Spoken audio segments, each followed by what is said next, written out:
Bonjour à tous et à toutes, je suis content de vous retrouver. Aujourd'hui, on va parler de sédentarité. Je vais vous donner des informations, des conseils sur la position assise. Et vous le savez, ces conseils ne remplacent pas les conseils d'un professionnel de la santé. Donc, je vous conseille d'en consulter un si vous avez des questions spécifiques à votre condition.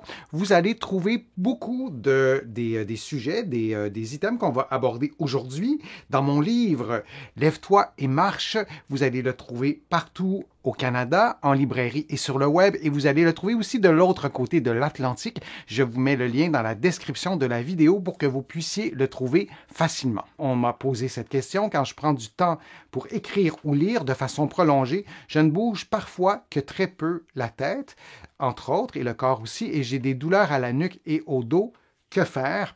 Il faut se poser une question, il faut se demander est-ce que la douleur est causée par la position prolongée ou la douleur, elle est causée plutôt la douleur, elle est plutôt réveillée, exacerbée par la position prolongée, mais qu'il y aurait déjà il y aurait déjà un problème au cou. Alors, vous voyez cette femme qui lit un livre. Ce que je peux vous donner comme truc rapide, l'objectif de vous répondre de façon express à cette question-là, c'est de surélever le livre, de surélever votre portable, de surélever ce qui transmet de la lecture, ce qui vous permet de lire, en l'occurrence ici, un livre, de vraiment surélever, de le déposer sur un repose-livre. Toutes les personnes n'ont pas à faire ça. Moi, je ne le fais pas.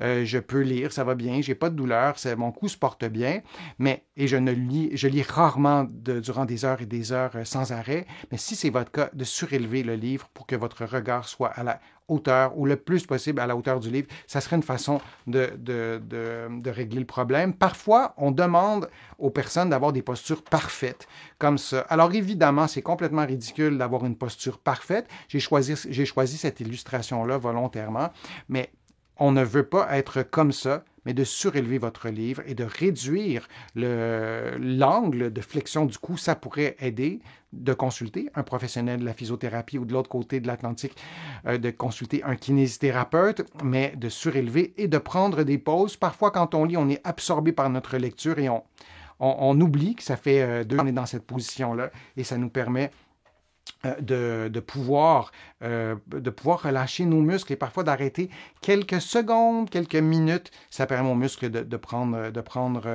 du repos. Je vous remercie d'avoir été là. J'espère que les conseils que je vous ai donnés vous ont été profitables, vous ont été utiles. Vous allez trouver beaucoup d'informations sur ma chaîne. Et sur mon site web, le www.denisfortier.ca. Vous allez aussi trouver beaucoup d'informations dans mes livres que vous allez trouver partout au Canada, en librairie et sur le web. Et vous allez aussi trouver mes livres de l'autre côté de l'Atlantique. Je vais vous mettre le lien dans la description de la vidéo. Sur mon site web, vous allez aussi pouvoir vous abonner gratuitement à des infolettres, à des courriels thématiques. Je suis toujours ravi de lire vos commentaires dans les fils de discussion. Je note toutes vos questions. C'est pas toujours possible pour moi de répondre aux questions individuelles, mais je les note et je m'en sers pour vous produire de nouveaux contenus. Alors, je vous dis à une prochaine fois. À très bientôt.